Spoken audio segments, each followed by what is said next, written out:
بسم الله الرحمن الرحیم. به نام خداوند بخشنده بخشایشگر. ویل لکل همزة لمزة. وای بر هر عیب جوی مسخره کننده ای. الذی جمع مالا وعدده. همون کس که مال فراوانی جمع آوری و شماره کرده بی آنکه مشروع و نامشروع آن را حساب کند. یحسب ان ماله اخلده. او گمان می کند که اموالش او را جاودانه می سازد. کلا لینبذن فی الحطمه.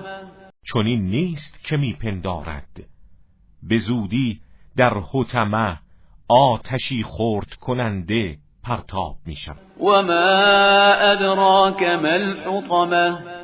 و تو چه میدانی حطمه چیست؟ نار الله الموقده. آتش برافروخته الهی است. التي تطلع على الافئده. آتشی که از دلها سر میزند. انها علیهم مؤصده. این آتش بر آنها فرو بسته شده. فی عمد ممدده. در ستونهای کشیده و طولانی.